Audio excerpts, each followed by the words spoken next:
Hey, yo, it's me, Pops Van Marmalade, and you're watching the Comics-Related Madness Network. Huh? So come get some. CromCon.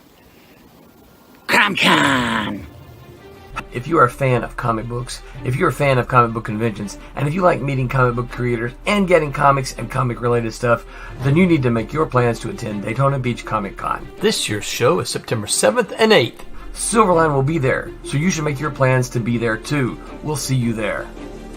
If you like comics and find yourself in the Orlando, Florida area, doesn't everyone come to Orlando at some point in time to see the House of Mouse? But when you're here, you need to make it a point to visit Coliseum of Comics, especially the one on East Colonial Drive. They carry Silverline Comics, even a limited edition Coliseum of Comics version of our comics. So, when you go, be sure to ask for Silverline Comics and tell them we sent you. OCD stands for Orlando Collector Deviants. OCD, Steve and Trish. They're a family of geeks who promote geek things, particularly those around the Orlando, Florida area. They're big supporters of Silverline, and we think you should be supporters of theirs too. Go give them some love. If you are an independent comic book maker and you need to get your independent comics made, you need to look no further than Kablam Digital Printing. They print our books, and they do a bang-up job. They're not only trusted by Silverline, but many, many independent comic book makers. Head on over to Kablam.com and see for yourself just how easy it is to have your comic printed by them. And tell them Silverline sent you.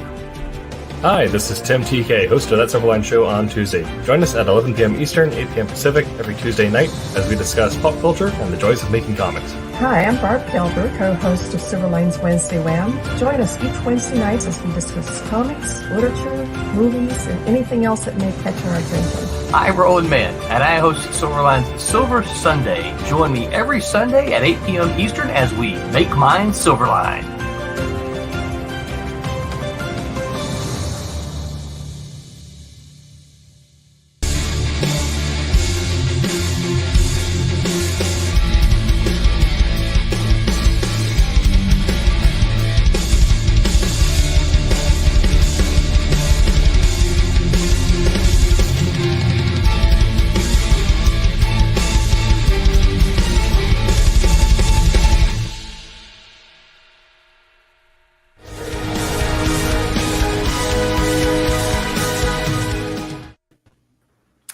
Hello, everyone, and welcome to Silverline Silver Sunday on this Sunday. There we go. I fixed it a little bit. Today is April 28th. It is my anniversary, everyone, so say happy anniversary to me. Happy anniversary. Thank you. Can you believe my wife has stuck with me for 34 years? God, that ain't nothing. Wow.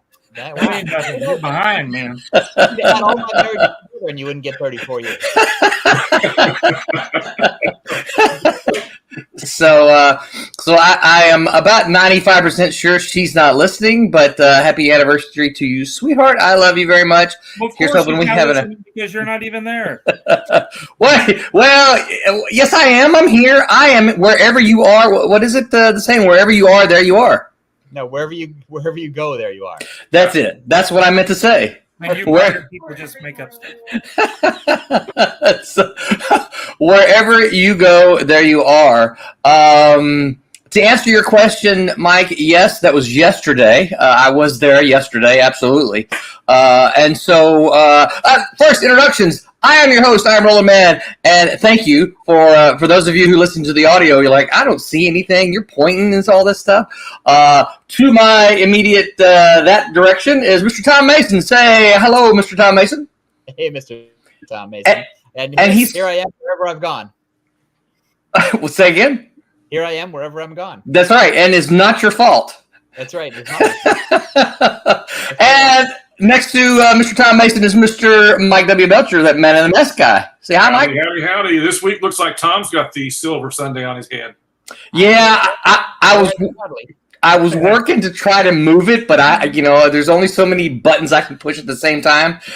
There's one on my screen, Mike, that's right above your head that's kind of covered and it's kind of sitting right on top of your head.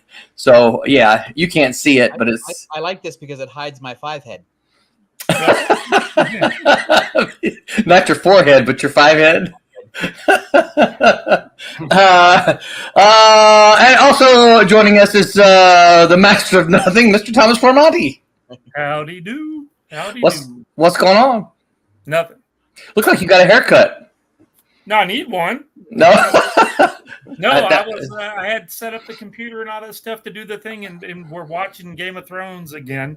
Yeah. We're at the last episode of season 2, and I forgot. And it was Renee's like, "Aren't you supposed to be online?" And I'm like, "Oh, yeah. That sounds just like you, Tommy. And last but not least, Roberta, your thing went away. Miss Roberta Conroy. Hi, Roberta. What went away? I'm gonna fix it. I got you. How are you? Here. I'm good. Where'd I go? where'd I go? I'm right here." Tommy posted a sliver of Roberta's coloring on Facebook this week. Oh, yeah. Yes, that's right. Beautiful. Oh, look at that. We already got a couple of comments here. Vic says, Buenos Aires, Silverliners, and happy anniversary. Thank you very much, Vic. Good to see you here. Carrie says, congrats, Roland. Thank you very much, Carrie. And I'm so excited that you mailed my comic. That's right. Now, Carrie, I don't know how long it's going to take to get to you because for those of you who don't know, Carrie is in the UK. So it may take a little bit longer than the standard week it does over here. But you do have you should have been emailed a tracking number, so you should be able to kind of keep up with that. So they're all... we got another. Brittany Mann says, I get the behind the scenes view this weekend. You should come visit more often. I'm going to.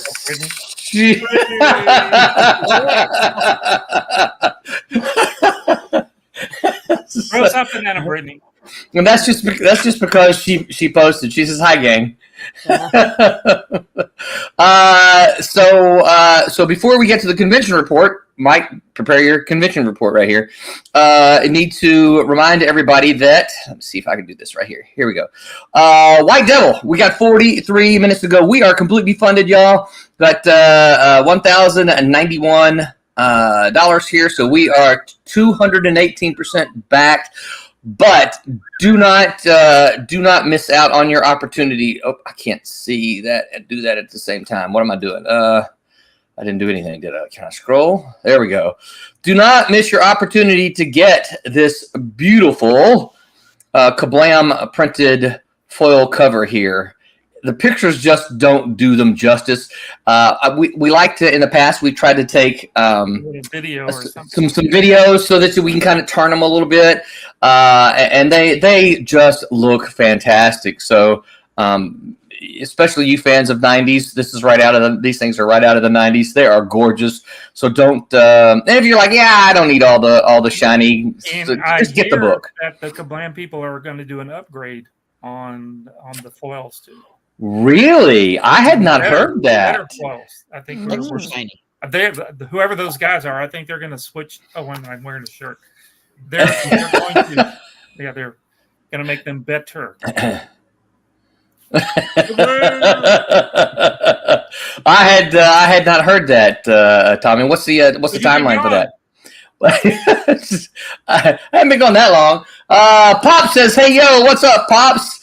He says, if you like what we do and want to join the Madness Entertainment Group, contact us. There's Pop's contact information there. Reach out to Pops. It is a network of all kinds of comic and geeky stuff. If you say, hey, you know what? I'd like to get on the air on a stream and opine for 30 minutes or an hour, reach out to Pops. He can hook you up. Isn't everybody already doing a podcast? It feels like it sometimes, doesn't it? Are there people who don't have one yet? It's funny because on my because as Mike mentioned, we'll get us a report here in a minute. I did a show in Murfreesboro yesterday, and in my because we all know where Murfreesboro is. You're just saying it like, why was it Murfreesboro? Well, does anyone who's in Murfreesboro? Well, you know what? If you don't know where Murfreesboro is, it's too late because the show was yesterday. Well, anyway. When I finish my time machine, you'll be sorry. I did share out y'all's show. I saw that. Thank you very much. I did too. I liked it. You did. Yeah, okay, yeah. Carrie says the shading on her looks like she needs a shave.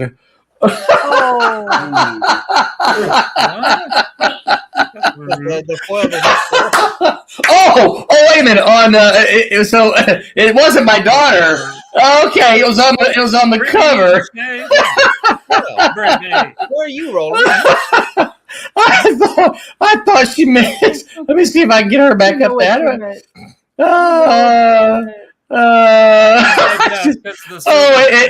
her chin. It does. It looks brown. Talk about that.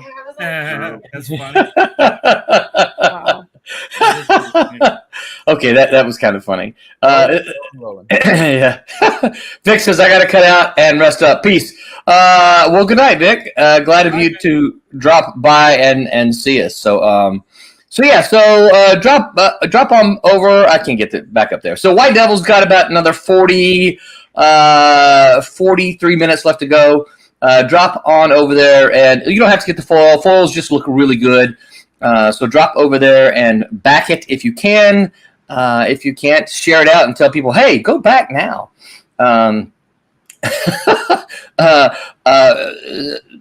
Pop says, Phil likes manly women. Phil, for those of you who don't know, Phil's the colorist. So for White Devil. So I went to the Murfreesboro Comic and Anime Con. Anime and Comic Con. One day show yesterday. It was a great show. It was in Murfreesboro, Tennessee. It was super busy. It wasn't super huge. It wasn't that big. It was in the like a ballroom of the Clarion Hotel. So I don't even know how many tables there were, but it was 85 to 90% comic books. Matter of fact, the guy who ran the show, Mark Ballard, thank you, Mark, for the invite. I had a great show. He said, I intentionally, the vendors that I invite, this guy deals in, in Silver Age books. This guy deals in Bronze Age books. That guy has dollar books. This guy has a lot of independent books. And I'm like, that is brilliant. He says, yeah, that way, he goes, everybody gets a little piece of the pie. He goes, that way, not every, I don't have like 3 guys here all trying to sell Silver Age books because, no one wants that. And he says, then I got guys like, you and Tom, you may remember this guy, Sam Payne was an artist there. Sam Payne did he did a little bit of art for us with the Ultraverse. He did Strangers. He did something else, but I can't remember. Sam, if you're listening, I apologize.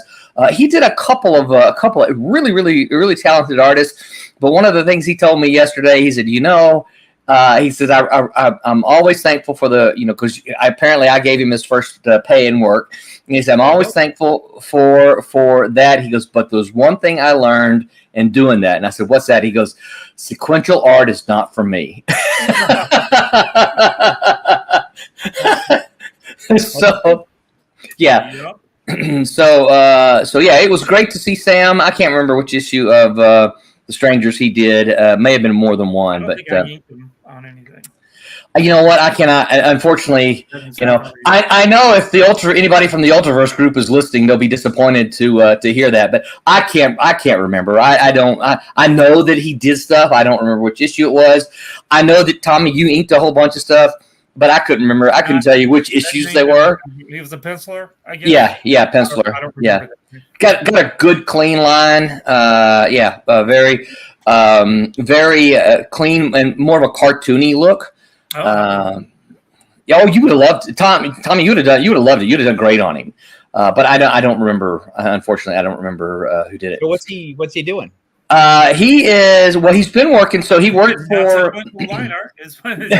not sequential art. Well, he was working as as a graphic designer for magazines, and he worked for when I worked for the newspaper, I used to get them. They were inserts in the newspapers. It was just ads, right? He worked for Maxim for a while, the magazine. Right. And then he worked for what is the name of that thing? The insert from newspapers. No, it wasn't a Parade.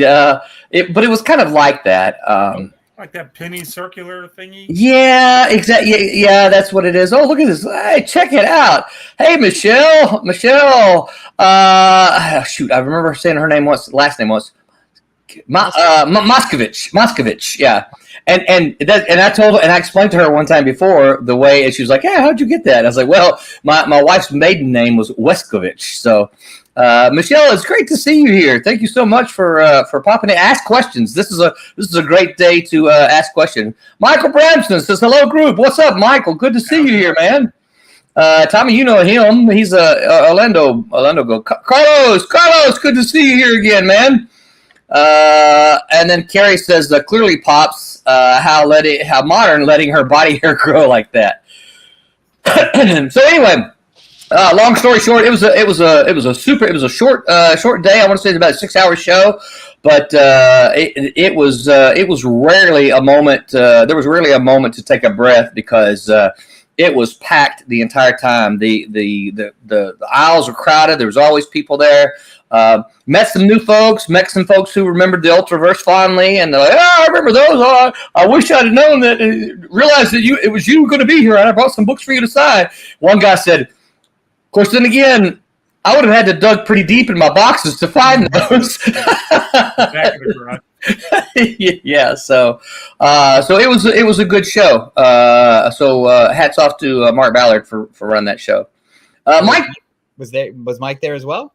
No, Mike went to a different show. So what's your report here, Mike? Before mine, was it, as far as the other people, did you feel like it was a good indie crowd? Do you think as far as, hungry for some good indie titles that you had and Silverline had to provide? I do. I think there was folks looking for, and of course this might be something we talk about tonight, but one of the things I've kind of felt, and one of the things I kind of get the impression sometimes is people have kind of had, and when I say people, I mean comic book readers, they've kind of had their fill of Marvel and DC, and I think we could talk about movie fatigue all you want, but I think maybe the films have something to do with it, and who knows? There's probably lots of reasons, but I think when they're walking around, they're seeing Avengers and Spider-Man and stuff like that up on the walls, up on the display racks, and they're like $200 and $300 and $400 a piece. And then they look right across. There's these indie guys like, "I've never heard of you. What are you guys? $5 you can get my comic." And they're like, "Okay, well, that sounds interesting." So I do think there's a little bit of that, Mike. I think of course, there's still the folks looking. Well, I'm just here to fill my holes in Spider-Man. I got some I got to get. But yeah, it's always fun. So, and Tommy's heard it so much, and I know Brittany got to hear it this weekend as well. It's always, for me, it's always fun when somebody says, "Well, tell me what this story's about." Oh. Give me your pitch, and I get to give them my elevator pitch. There's ninjas. Yeah. Well, and Tommy, what do they sometimes say after I say that? I don't like ninjas. No, they don't. They're like, they're like, oh, you got me with the ninjas, right? So, yep. I think, they sit there and they listen. They're like, "Oh, this kind of sounded interesting. I kind of like where you're going." And there's the ninjas. Okay, well, I'm sold now, right? So, are you cash only?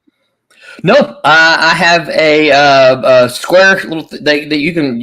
I'm a tap. You can walk up to me and tap, right? So you can tap. You can scan. Or you can hand me cash. So, any of them work. Well, I'll tell you, this started. I used to be cash only, but probably around 2000 and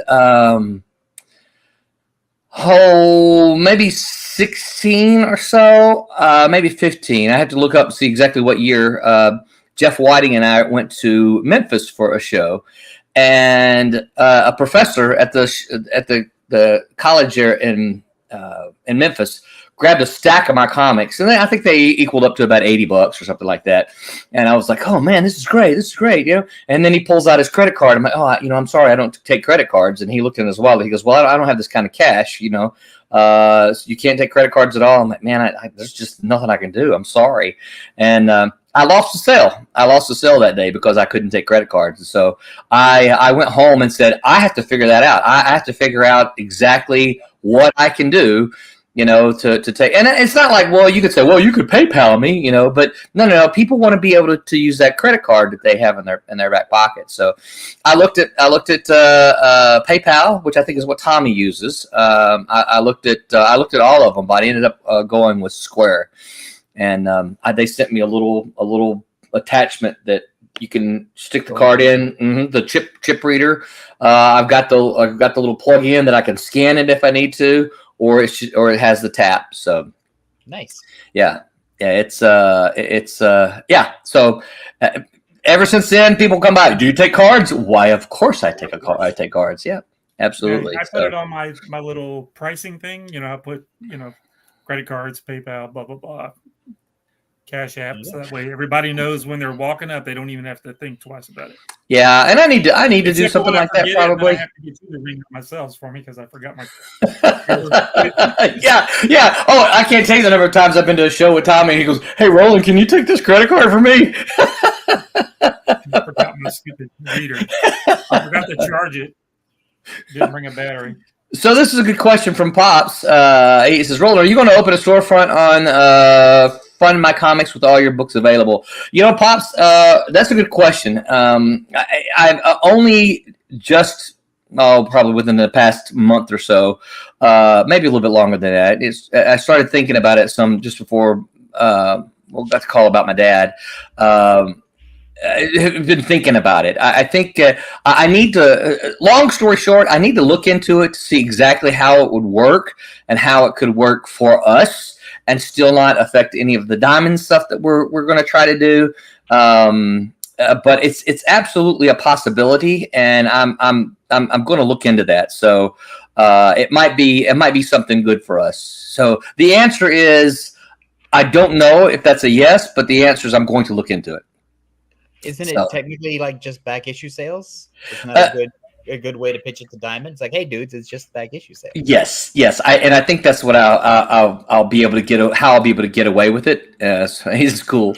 Yeah, and I think it could be pretty handy too, because long story short, so the way the Fund My Comic works for us is that when somebody gets on there and pays, it takes their payment immediately. Right. So on Kickstarter, people pledge to give the money at the end of the campaign. Now, the problem is that you might have, let's say if your goal was, $1,000 and you might have $1,000 pledged at that last minute, someone could back out and you not hit your campaign goals. Right. The other thing is you could make what it looks like you've made the goal, but then their credit card doesn't process, it doesn't go through, so you don't get that money, right?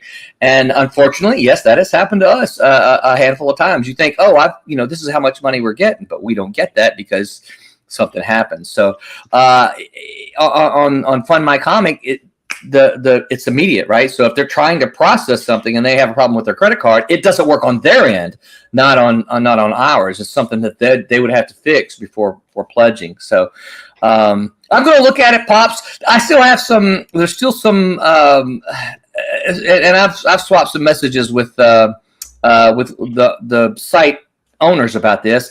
I still have some issues. I really one of the things I really liked about Kickstarter was the add-ons, and so I'm still trying to figure out how to make that kind of concept work with Fund My Comic. And their idea was, look at it like an Amazon store where, you go on and say, well, I want this one. It's all put in your cart. And I said, yeah, absolutely. I love that. My problem is the way I'm trying to figure out right now is the postage. Right, so each of our items is calculated with, okay, this is what you get. This is how much postage it's going to cost you, roughly. Right, we have kind of a rounded out amount. This is how much postage it's going to cost you. Well, if you decide you're going to get this one, but you also get this one, well, I could add those two together, and it might cost a couple bucks more, but it's not going to cost you twice the postage more. And of course, one of the things is, well, it's a fundraiser, so most of the times people don't care. I'm like, yeah, I get that, but I don't need to, if I'm charging $8 to ship something to somebody and they add another book, I don't need to charge them $16 to ship them 2 books. I can charge them $9 to ship the 2 books. So I've got to figure that out. once I can get that figured out, I think I'd like it. I think you can fit 6 or 7 comics in a standard priority mail envelope. Yes. Yeah. So, like I said, I don't want to punish someone who wants to order more books through postage. So I need to figure it. And there's coupons. He says, hey, you can issue coupons. But the thing about it is, if you say, okay, well, he says, right. I think Luke can figure that out. So I think again, long-winded version of it's a real possibility, but I just haven't quite got there yet and had the time to just kind of sit down and try to think of it all. All right, so I'm going to shut up now. Mike, where did you go this weekend? And tell us about your show. I went to the Queen City Pop Show in Cincinnati, Ohio. It was it's a first-year show, but it's run by the Cincinnati Comic Expo, which is a huge convention in Cincinnati and Ohio every September. I mean, it's a huge con. So this was their attempt at a one-day show for people like us. Nice. It was because, at heart, when they first did start the show many years ago, it was a much more small press indie show. And they've always tried to have comics as a part, but they have, of course, like all shows, gravitated more back to guests and whatever. So this was their attempt. And, that's one of the reasons that I was very attracted to it. It's a 2-hour drive. Too bad. I could get up there and back. And it was a affordable table. And nice. They had 106 tables. Wow. And I think, a lot of vendors had 3 or 4, so you can't say 100. Right. I would say there's probably about 90 exhibitors, vendors, whatever. Yeah. And really, there's only about 6 or 7 indie publishers there. Oh, okay. And so it was. We all know the other part of cons, tchotchkes, right? The print guys, right? It was a lot more of that show. The Etsy shops. Yeah. Did you pick me up any healing crystals? Did you pick me up any healing crystals? Oh, I took about 3 tables down and got you some. There were plenty of, like I said, it was an interesting. It was an interesting. It wasn't quite what I was expecting. I don't know if that was hurt also because there was also another weekend show going on called Space. I don't know if anybody's aware of it. It's a indie. It's a real small. It's called Small Press and Alternative Comics Expo. Wow, that sounds right up your alley. It's hard to get into. And really, the dates are always different. They used to be in January. Then they moved to February, and so it's hard to keep up with. And it's one of those shows I forget about. Yeah. But so you had that going on. You also had C2E2. Yeah. Was that this weekend? That was this weekend. Okay. And then Indianapolis had PopCon that I knew people that were actually from this area that were going there. So I was expecting a little. It was an okay audience. As far as attendance. It was, but it was looky-loos. But I was very encouraged by the people that did stop at my table that they were very interested in comics. Yeah. And, I said complete transparency. I sold about 15, 16 books. Nice. 5 or 6 of the new issue that I just got done with. And again, it was a good conversation. I sold some art. Were they, so my question is to you, because I would say 90% of my sales, because I probably sold about 30 books, maybe all total. But I'm going to say probably 24 of those were all new customers, new people. Yeah, I said one guy I knew bought 6, right? But so were they all new people to you? Well, they bought the whole sets. That's nice. I got those numbers by very few people. Gotcha. Not only did they buy the new issue, but they also bought most, if not all, I had. Yeah. And they were very, like I said, Sweet. Were very indie thinking, and they were curious, and they were asking me questions. And like I said, there were 5 or 6 indie publishers there. I did not know them, so I didn't feel comfortable to ask how they were doing, or as far as how their shows went. But again, it was the audience was very moderate. Yeah. And again, the ones that weren't interested in comics, they would stop looking at the art, and I would talk them up, and it's like, well, I don't read comics. I like what you got here, but I'm just not a comic guy. But it was nice having a conversation. It was a nice day. Yeah. Again, other indie guys, I was able to get some work. Yeah. As far as entertainment, try to support other people. Nice. But at the same token, it's just one of those things about indie. When you're trying to do cons as an indie guy, you're trying to figure out where's the best place you're going to go for the time that you can put into it, and share what you got. But that was the good thing about it, because again, I had a group of guys. They were making as soon as they got done with where they were going to go space. They were going to go up here and patronize those indie guys. Nice. So those that they bought sets from me, and it was a good conversation. So it was the space was close enough to make that kind of drive. About an hour and a half. Okay. Wow. It was in Columbus. So I was in Cincinnati and they were in Columbus, and also the venue. The venue's about ready to get renovated, and so you've got a lot of stuff they're about ready to do it. And oh my gosh, parking in downtown Cincinnati was horrible. I mean, it was $15 for a parking garage. Good grief! And it was ridiculous. So I think a lot of it hampered the attendance because again, these guys, gosh. For their 3-day show in September, they have huge numbers. But they have celebrities, they have draws. Yeah. And I guess for this show, because there weren't quote unquote, celebrities, guests, whatever, it was just the hardcore people who just. And then you had the looky-loos. It was a $5 attendance fee. As far as ticket sales, it was cheap to get in. Yeah. Like I said, you got $15 to park. I mean, $5 to get in, but you got to pay $15 just to flip them park. But do you think being downtown is good? I think being down.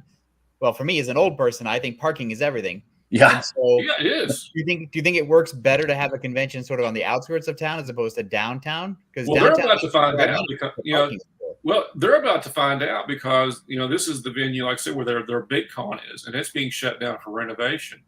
So they're actually having to move this huge show out of town because there aren't any other places in Cincinnati to have their big show at. So they're actually, I think the guy who ran it told me that it was about 20 minutes outside of town to a smaller venue. So they're going to have to downsize their show to even be able to have this year's.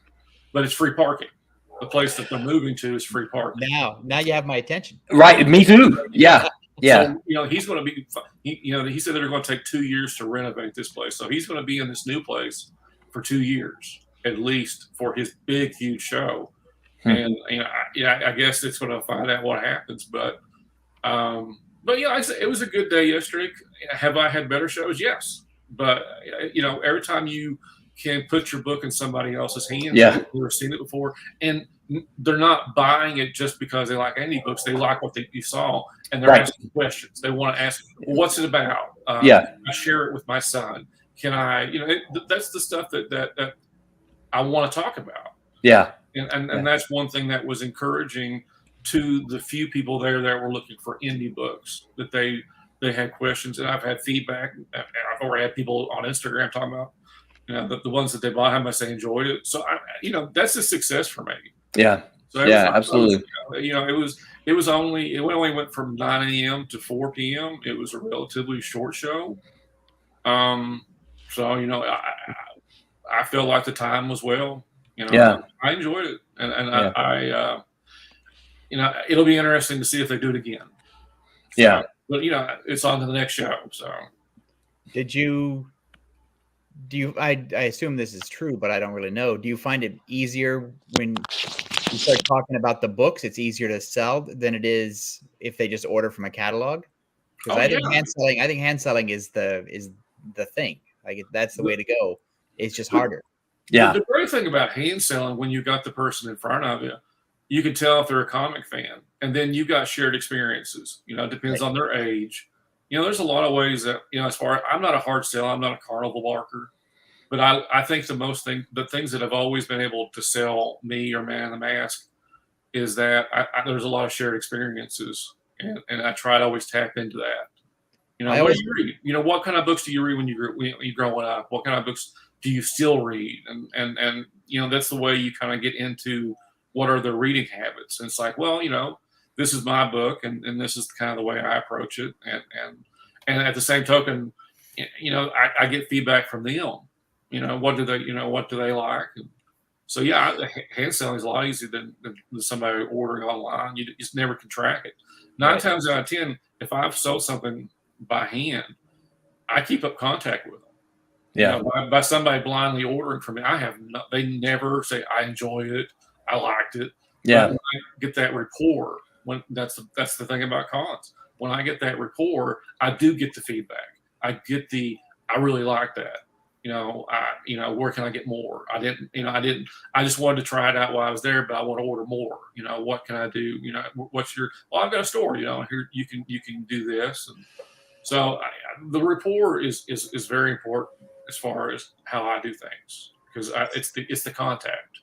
Because what we used to find when we did shows back in the dark ages of comics is that because San Diego was essentially a 5-day show, somebody would buy something on the first 2 days of the show, and then you come back on the last day because they had time. They had time over the long weekend to read it. Yeah. So say, oh, I want to come back. I got to get more now. Yeah. Which is it's hard to do on a 1-day show. They're not going to buy something at 9 in the morning and come back at 3 in the afternoon. Yeah. Yeah. I have seen similar instances of that for like at Daytona. Someone would buy something on the first day and they'll come back the next day. And when I say that, I haven't seen it a lot, but I've seen it some. It was like, oh, hey, I bought your Trump's #1, you know, yesterday, and I read it. I really enjoyed it. You know, where's #2? And you're able to you know, sell it that way. Yeah. And hey, kid, if you like Trump's #1, I've also got this one. Right. Yeah. That's right. A bunch of Little Nay and So-So #1s signed because I've always made the deal. You buy the first one, then you can come back and we can trade you up for the, you know, I'll take that back and then you can get the trade if you want. And then they bring it and I've already signed it. And so I've got like I give those away because I've already signed them. Those need to start going in your the Halloween bags, right? I know. So you give us a giveaway. So ones that have been pre-signed. So, Mike, I have a question for you. One of the things you said is that, you know, you can often see, and that's sometimes for me too. I see a T-shirt, you know, it has classic Avengers. I'm like, oh, one of my favorite issues. You know, you can kind of start the conversation with that. So, what do you do when you start talking? Because we all know, right? Man in the Mask is very, and I mean this from a good place. It's very old school, traditional. Good guy, bad guy kind of thing. What do you do when somebody comes up and they're like, man, I really like, I'm a big fan of Deadpool and Lobo, and I like blood and all that kind of stuff. I don't really like any of that you know, the old Superman kind of stuff. What do you say to that person? Mike gets up and punches him in the face. It's usually I just turn my back and maybe they'll eventually go away. No. Mike's got a bucket of pig's blood behind the thing. There you go. I'm prepared for the taser. I'm prepared for the Rob Liefeld guy. You know, I have retorts. No, seriously. I mean, I like all comics. I appreciate anybody's taste. And usually when they start talking about that stuff, and they're, I'm not really into Superman. I'm not really into that. And so it's a conversation. Yeah. Where I know where I can talk about. Right. And so usually I can, if they start asking about my book, you know, it's what you just said, you know, it's fun to be the good guy. You know, right. I try to go with a classic. If you like the spirit, if you like Dick Tracy, if you like maybe some older storytelling, this is kind of a different thing, but I try to do it in more of a modern way. Yeah. And if they don't walk away with a book, they walk away with a conversation from me, because I can talk about the Deadpools. I can talk about it's a conversation, because then it's like, I know, if I'm trying to switch into trying to sell them something, I've got art in front of them that they might be able to like if they don't like a comic. Right. But a conversation is a conversation. I had somebody stop yesterday and I had a 20-minute conversation on Doctor Who. Didn't sell anything because they weren't there to buy comics. They weren't there to buy anything. They were there to look for conversation. And I didn't with that either. Yeah. And then there's some I'd like to have chased off, Oh, And I kept looking the other direction, thinking they were. Oh, yeah. Because they were looking for the stones and the mysticism that Tom was wanting, but And this is when it's good to have a con buddy, right? You have a con buddy who can read your mind and say, help, and that's what, hey, Mike, come here. I need you to come talk to this. Oh, I'm sorry. You've been here for an hour, but I got to go answer this guy over here, right? You don't know how many people I've passed off the Rowan because I didn't want to keep talking to some people, you just they just want to keep asking you questions. And I understand wanting to have a conversation. I understand, but it's like, I've got time here. And there was a friend of ours that was selling comics there yesterday. Aiden kept trying to go talk to him, but he couldn't because the same guy. Oh no! And Aiden couldn't go over the talk. Door campers. And I don't know if the guy didn't look like he was buying anything, but it was like numerous times. So he was stuck with the same guy for like hours, just sitting there having a conversation. And but he might have enjoyed it. But from my point of view, he's kind of getting in the way yourself. Yeah, Roberta, you want to color? It's like, come back in a little bit. I need to use the restroom. I'll be back in a minute. Yeah. Well, I always look at it as like speed dating, which is odd. You ring a bell. Tom puts a timer on the thing for somebody. I'm going to try to sell you my thing for 5 minutes, or I'm going to listen to your thing for 5 minutes, and then I'm in business. I got to move. That's right. Either money's passing hands, or move on down to the next step. So funny thing is, partly why I asked you that question, Mike, is and no names here or anything like that, but I remember being at a show one time. Tommy was there with me, right? And so I'm walking around meeting the other independent guys because it wasn't a very big venue, but it was almost all exclusively. Oh, wait a minute! It was just all independent guys. There wasn't any. It was associated with a comic shop. Okay, so and there was probably 30 or something like that. 30 independent. I walked around this one guy, and I guess he didn't know me or hadn't seen me or whatever. And he tried to sell me his book. He said, "Hey, do you like comics full of blood and guts and full of F-bombs?" And I'm like, "No, not really." He goes, "Oh, F you then." And I'm like, well, all right then. I guess I'll just keep moving along. All right. That's a sales pitch I don't think I've ever tried. That might keep people away. I mean, is it an angry FU? It was kind of a move along FU. My stuff, so why do I'm not talking that was it. It's like, clearly this is what my book is, and you just said you don't like it, so move along. Yeah, Agent Koepp, good to see you here, Agent Koepp, and you're here before last 5 minutes. He says, Tom, I think I got that $4 million you need to start up comics. Oh man, let's go. Greg Harm says, good evening. What's up, Greg? Good to see you here. Thank you for stopping by. Ask those questions if you got them, because we're just shooting the breeze tonight. Where was that store signing that we did where the guy walked in with his dad and I asked him, I think you asked about do you like comics, blah, blah, blah. And the guy says, well, I don't really like comics. What did I say about that? What are you doing in a comic shop? Yeah. What are you doing in a comic shop? Just go. What are you doing here? That was funny. Yeah. We need to get Tom we definitely need to get Tom to some shows because I want to see him yell at people. Yeah. I'm just a really good salesman. That's all. I'm not a yeller.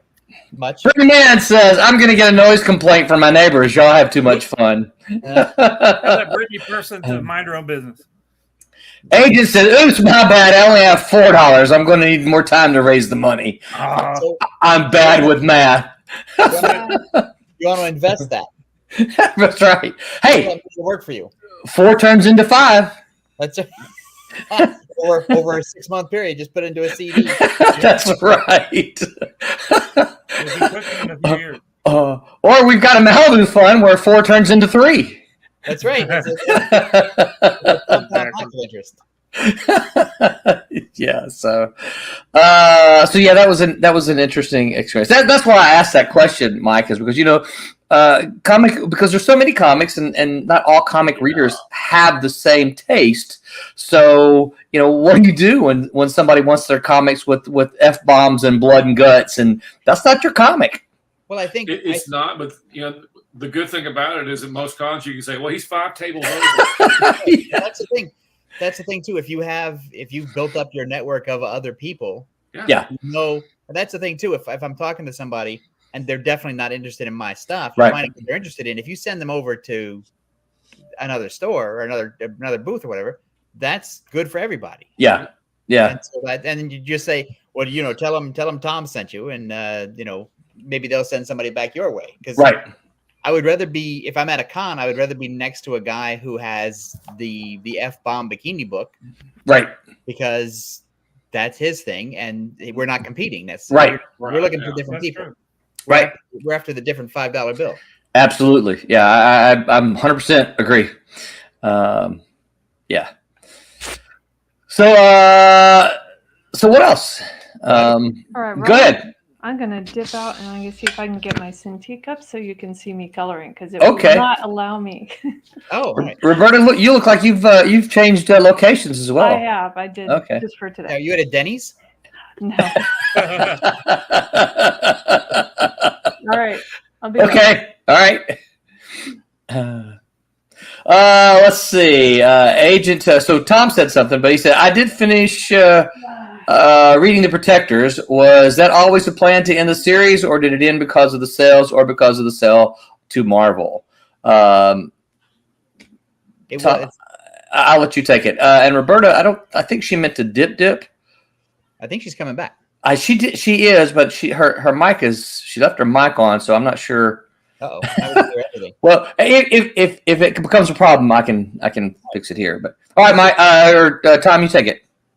So, and Roland, you have to jump in and correct me if I get this wrong. So, The Protectors was not supposed to end. The Protectors was supposed to run forever. Yeah, and that way Roland would have a job. That's right. But what happened is that the sales kept decreasing. Yeah, and the Genesis crossover worked temporarily, gave a little bump, but it didn't stick. And I believe the Ultraverse also needed Roland to come over and be the Ultraverse editor. And so it was a better decision to sort of end the Protectors stuff and move Roland over to the Ultraverse than it was to bring in a new Ultraverse editor and send Roland packing. Well, I also remember a conversation with you, Tom, in which this was.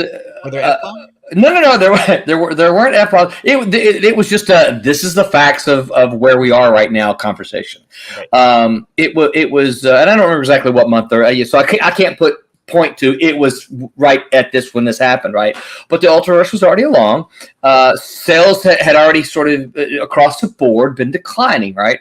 And I had wanted to do some kind of promotional thing post Genesis. Because I saw the numbers too, and you said to me, and of course this is when I was kind of, I think we had already discussed the possibility of canceling the whole line and movie, because it wasn't, when we did it wasn't like this is absolutely going to happen. It was like, what do you guys think? Is now the time to do it? You're right. Of course, I think we already had canceled like Gravestone and something like that. But but I had come to you and I said, well, what about this? And you said, well, Roland, here's the reality of things. I have a very limited advertising budget. I'm not going to take some of my advertising budget and advertise the Protectors and family, right? It's not just the Protectors, Dinosaurs for Hire, X-Mutants, right? And advertise that family when I need that money to advertise the Ultraverse books, which are selling better and exponentially better than the Protectors were. So you're not going to get any advertising money from us. But it wasn't mean. It wasn't mean-spirited or anything like that. It was just like, this is the reality. Well, because two things. One is one of those was my books, and so I wasn't promoting my book either.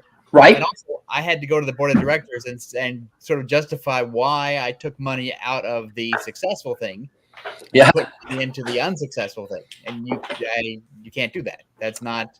Corporations don't like to hear that. Yeah. Well, and that's one of the things, because sometimes folks will say, well, they just wanted to do this. And I said, well, no, you can't really do that because Tom, one of our three books, the bigger books, and yeah, we had the Ferret and we had the other things, but one of the three, I always looked at the Genesis lines. We had the three major titles: Protectors, Dinosaurs for Hire, and X Mutants. We did have the other titles too, and those were fun. I loved them, right? But those were the three anchor books, if you will. And one of those was your books. And so it's like, it's like any decision made about canceling affected his book. So yeah, that's go along with it. And also I'm one of the co-creators of that version of X Mutants. So that's right. Yeah, I forgot about that. 1.5 of those books are mine. And I'm still gonna say no. Yeah. So okay.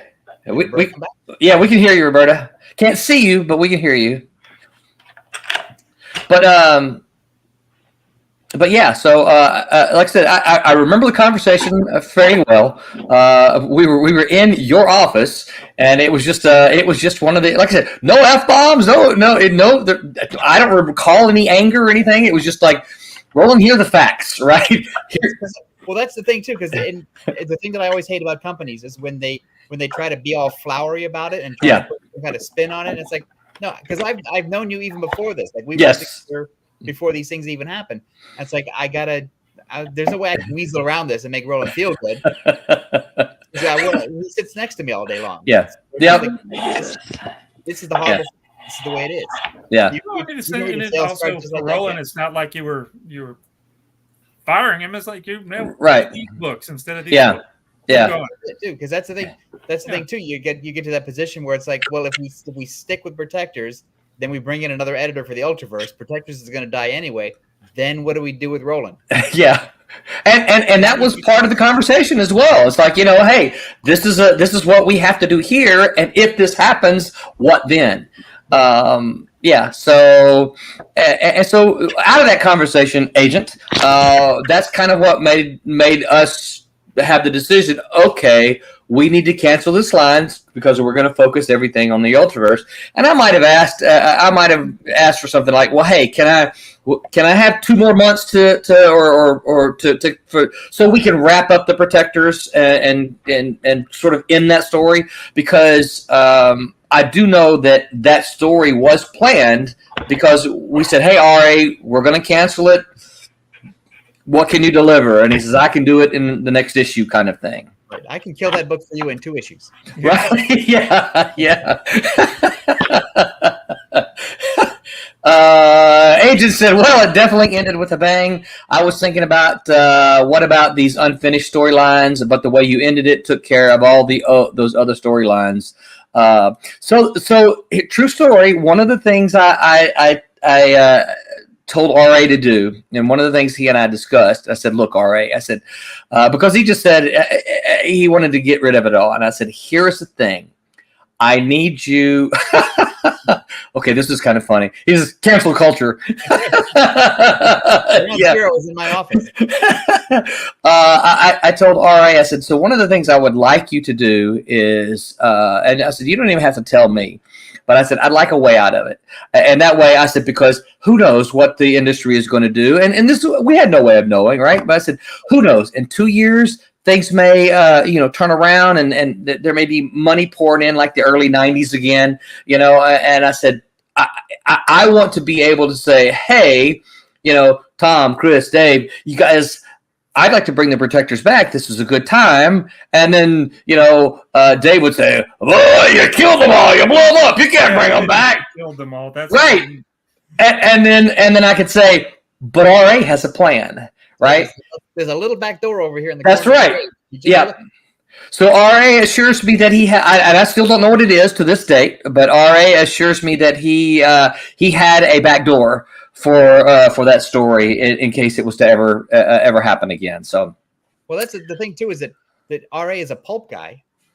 Yes, and pulp guys never killed off their right. And he also grew up in the 70s Marvel era, so that where the dead character was always a surprise. in RA's DNA. Yes, right. Yeah. That's absolutely right. Agent said it was a fun read. Well, you know what? I'm glad to hear that. 30 years later, I'm glad that you can still read it and say it was a fun read. To me, that's the sign of a successful comic book. Sketchy Guy Nevada says, "Can a title take a leave?" Yeah, I mean, I think titles can go on hiatus for a bit. What do you guys think? Oh yeah. Yeah. Listen, if you can bring characters back from the dead, you can bring a title back. Yeah. Well, the market shifts. The market changes all the time. It's like that the indigenous people have a saying where you never step in the same river twice. Yeah, it's true. Yeah. And so that's the industry every 5 years or so, or every 3 years, whatever. The industry is completely different than what it was, and so you just never know how things are going to go. It's still not the right time to bring protectors back, but right. Shoot, I was going to say something. I started typing. What was I going to say? Try typing again. I know, right?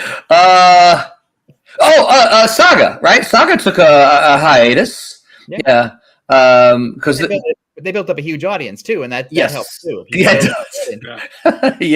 And so that huge audience was like, "We want more. Please finish it." Yeah. Well, so I forget the reason why, but didn't they need like a health break because it was just like they were kind of burned out? I think so. I don't remember exactly what the reason was. I thought there was some reason beyond just whatever. Yeah, I didn't follow. I didn't follow the details that closely, but I do know that they had to take some kind of break. Agent says, since most of the protectors are from public domain, I'm creating my own version of the protectors. So here's where you have to be careful. And Tom, you can jump in here. Agent, so you can't create your own version of the protectors because the protectors are versions of public domain characters. You can, however, create your own versions of those public domain characters, right? Protectors is now owned by Marvel Comics. So the Protectors, as you've read them in that series, is owned by Marvel because those are versions of public domain characters. The public domain characters that they're based on are still public domain, so you have to be sure you base anything that you do off of those. Yeah. Because Dynamite Comics has done a version of those public domain characters, and R.A. Jones has a couple of books out with those public domain characters. But the Protectors characters, as envisioned by Malibu Comics and R.A. Jones and the others, are property of Marvel, which is now property of Disney. Yeah. Disney's like 90% lawyers. So. And by the way, Agent, I don't know. Roberta's. Oh, we got an over-the-shoulder shot from Roberta. Oh, nice. There we go. Very cool. Oh, So that's not Champ Fury, is it? Oh, you're hold on. You're muted, Roberta. Let me see if I can unmute you here. Oh, I like this version. There you go. Yeah. That's cat. I want to know some of that stuff in the background. What are those? Yeah, that's cat and mouse. I know. Secretly changing We're the creepy little children by the fireplace.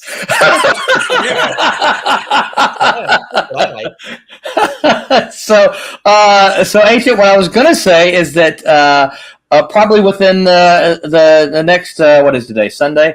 Probably within the next week or so, we're going to have a fundraiser for Silverline Team Up #2, which features the Silverline version of the public domain character Miss Fury.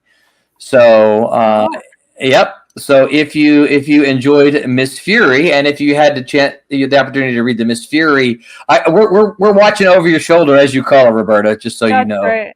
Okay. I thought you were going to be coloring my cover. I was not ready to do that. Only because I wasn't sure if you wanted to do that on air. So. Oh, I wanted to see you working on it. You should have told me. You should have told me. I might have done that. Let's see. Agent says, since most of the protectors are from my... Oh, hold on. Says, right, that's what I'm doing. It won't be called the protectors. My version won't be anything like the Malibu version. Very cool. Mad Pop says, hey, Sketchy. All right, there we go. So, yeah, Agent, keep tune in here next week, and I'm sure we will be pitching that. So you'll get a good peek at it because we are 98% ready to get that launched. Nice. So yeah, I'm so ready. So did I interrupt somebody trying to answer that? I was probably going to make a smart aleck remark and then I forgot it. Okay. No, but I'm serious about this because in Roberta's coloring studio. What am I looking at in the background there under the lamp? Yeah. Those are cool. Where we put one of those. Yeah, aren't they great? Yeah. No, I love those things. Mm-hmm. What is that? Do they speak Gary, to you? Lots of stuff. Is that dead people there? Sure. Okay. That's what I'll say. Dead people. All right. So is that's a. Actually, it looks like a Kiss mask for the band Kiss. Yeah, it's a whole bunch of stuff. Yeah. I like it. So yeah. I'm just out in a different room is all. So is that a piano?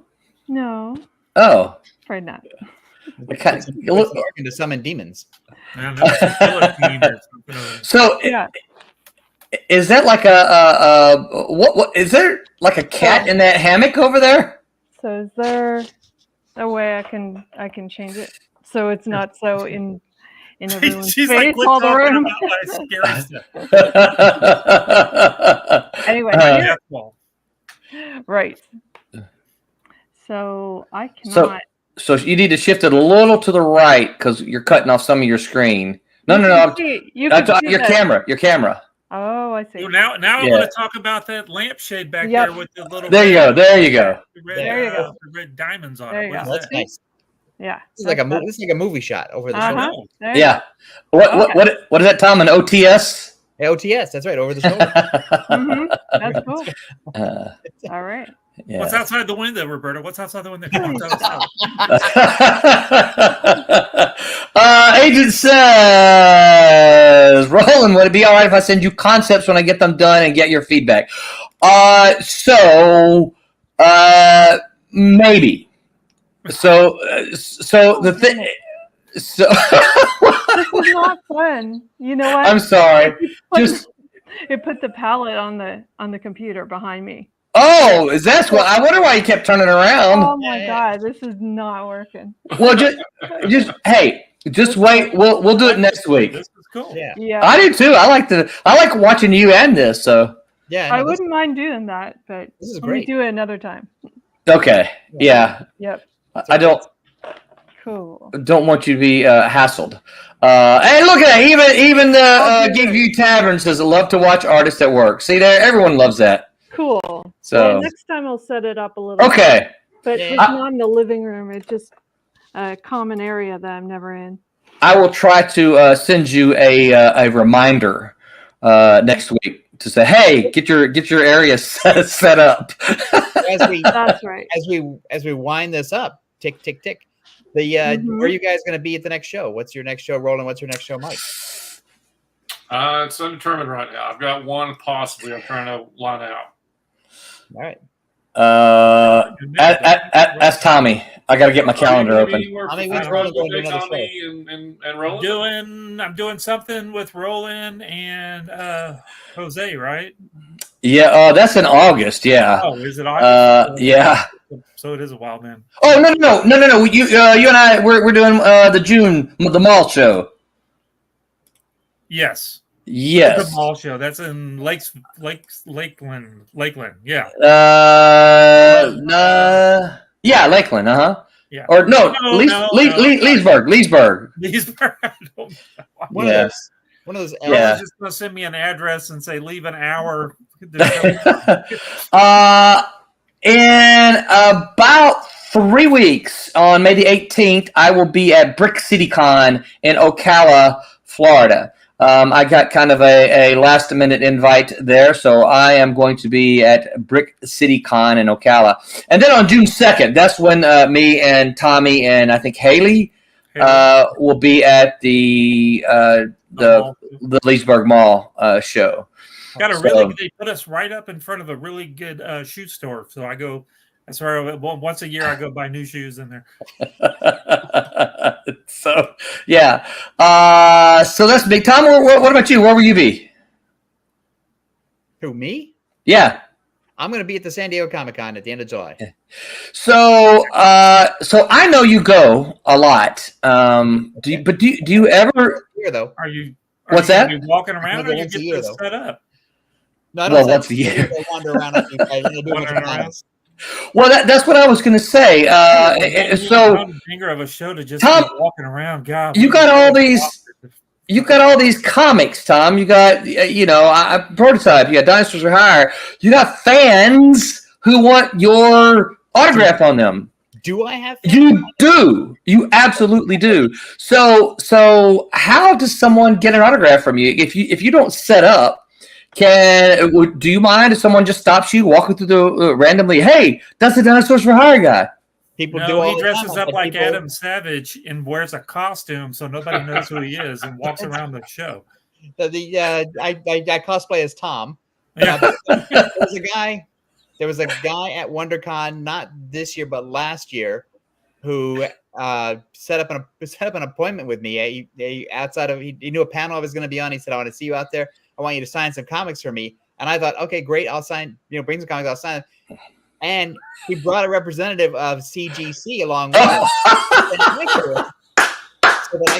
so that while I'm signing it, they were so they're sitting there with their little vest on when I'm signing. They're checking my ID to make sure it's legitimate. And so Tom's signing, they're stamping and moving it through, slapping them right there on the spot. I couldn't figure out because there's the guy with the comics, and then there's this woman standing next to us, like looking at both of us but not saying anything, and I couldn't figure out what she wanted. Like, why? And I finally just said, because I couldn't help myself, I finally just said, "What the hell are you doing here?" You paid that guy like $5,000 and you didn't get a nickel for all those slabs of yours. I honestly, I do not care about that in any way. It's like if I've created something and some guy's gonna track me down at a show and I'm gonna sign it, they're gonna hire the CGC rep to stand there and watch me. And they're gonna turn that around and make money at it. I have no interest in that. That's fine. That's great. That's and God bless them, because I would never do that for anybody. You should invite him back to your room, your hotel room. And there. Yes. Yeah. Well, Tommy and I have talked about that a lot. When we talk about media people, the actors and things like this, and you see people standing in line and the $60 just to stand in line, $60 just to get a signature, $60, or actually more than that, I know. But he and I have said, I don't really know anybody that I would do that for. Here's the way I look at it, and I don't even consider myself any kind of celebrity. But the thing is, I wrote a bunch of comics, I created a bunch of stuff, and the fact that somebody wants my signature for whatever reason, it's like when I was a small kid. Yeah. And I thought about somebody whose autograph I might want. That was everything to me back then. So if somebody comes up, and I don't care if they turn it around and make $1 million off of it, and I don't care if they put it in their collection and just want to savor it. Yeah. That's fine. You want me to sign it? I'm good for it. I'm happy to do it. I stupidly in my backpack I have a couple of signing pens. Yeah. Just ready to go. Well, I think that's very cool. So San Diego Comic-Con is the next one for you? Yes, it is. So days. You guys hear that? All of you listening, if you want a Tom Mason autograph, bring your books. You might want to bring some kind of hard surface so that he can turn his back, or you can turn your back and he can sign if you stop in the middle of the aisle. Bring the person back. Yeah. Like Roland and I always tell people, signatures are free. If you're that's right. I don't care, because they've already at some point they've already bought the book. That's right. Yeah. Exactly. Yeah. Say no to the slab. Yep. Yeah, I'm sorry. I am so anti-slab and CGC. It's not. Yeah. I am too, because I like my stuff to be at finger ready. So it's like I bought it to read. Yeah, I bought it to Yeah. read. But That's it. But That's if it's in a slab, you can't read it. Some people love that stuff, but not Yeah. me. No, I don't love it. I think it's silly.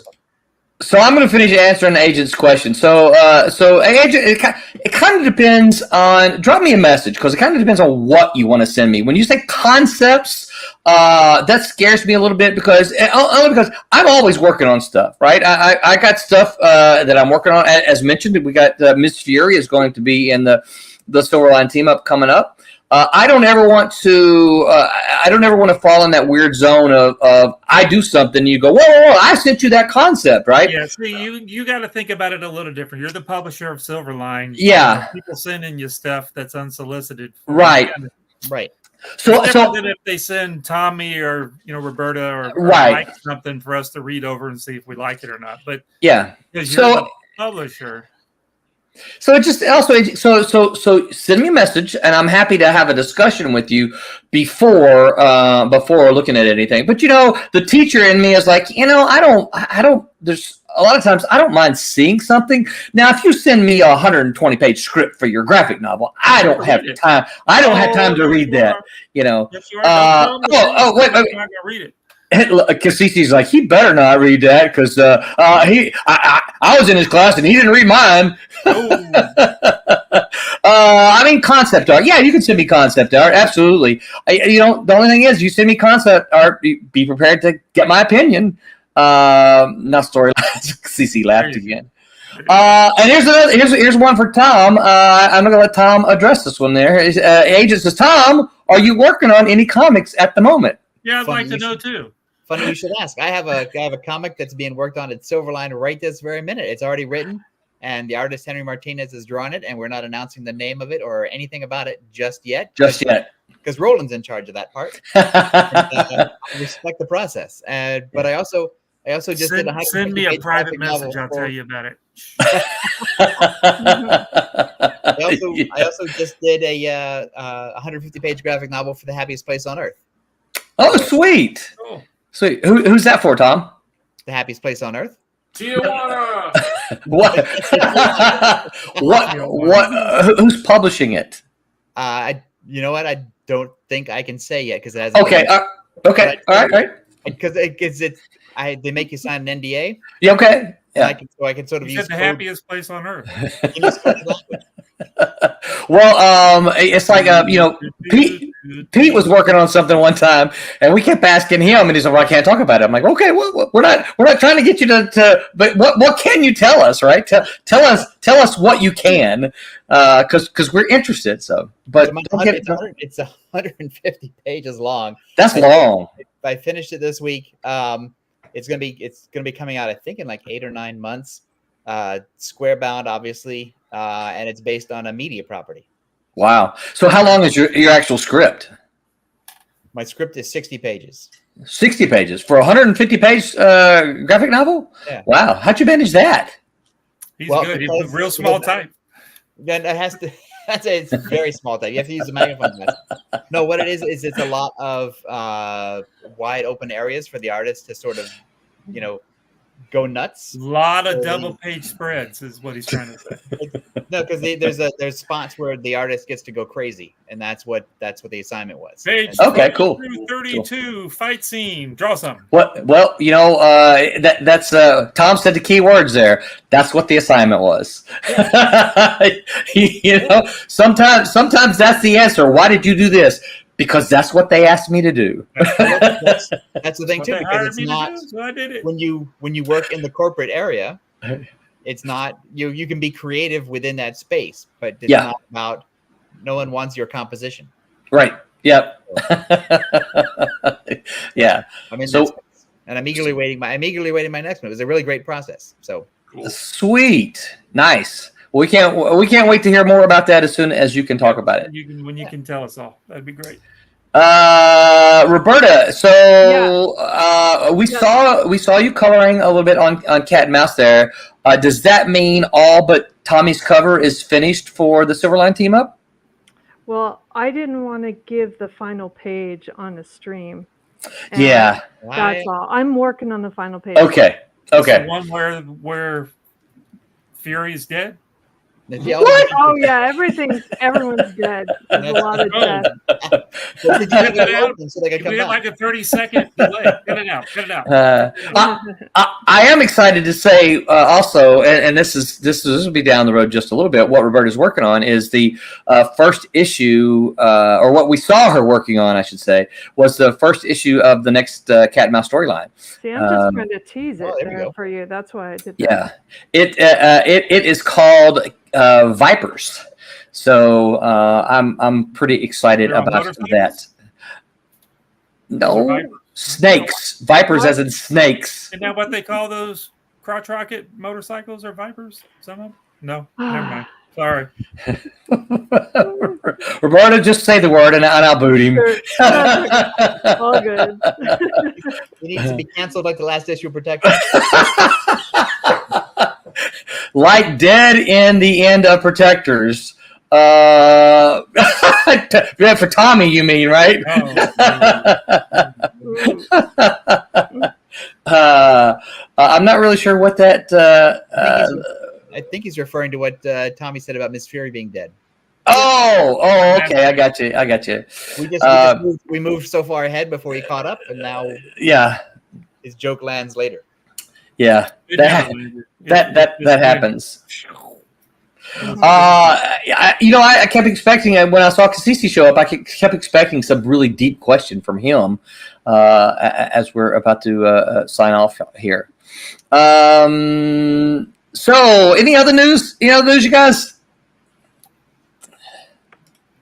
I'm working on 2 books here. Roberta, I'm working on 2 books. Agent, sure. If you got another question, you fire away before I pull the plug here. That's right. Don't get canceled. That's right. Just don't. What was that? Would Marvel ever bring Malibu back? We did that one last week. Bob said no. So. Okay, let me get to my calendar then. I got a question. Everybody sent me messages. What's in my mug? Oh, I know that already. Nothing. Oh, wait. But let's see it. Oh, look at that mug. That is nice. Awesome. Oh, that's good. Well, Wait a minute. There it is. Wait a minute. My stupid blue green screen thing messing up. Hold on. Let me see. There it is.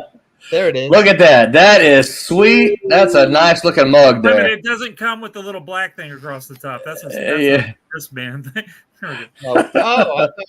I kind of like the black band. It did kind of look cool there, didn't it? It did. Well, the ones you designed, you can put that on there.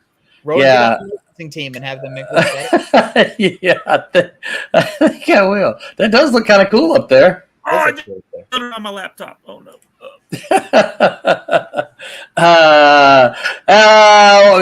DC by Malibu from Marvel. Yeah.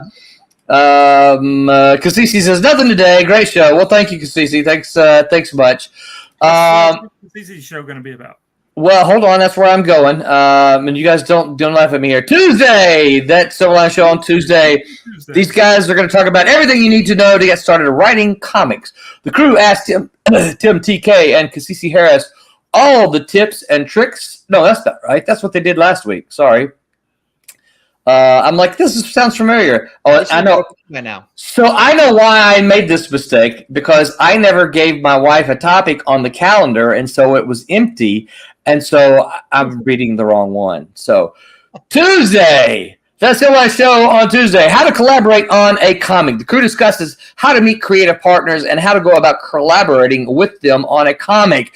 You guys, this is fantastic. You're an independent creator. You need to tune in and see what they have to say. Ask all kinds of questions, because as an independent creator, you got to know how to collaborate.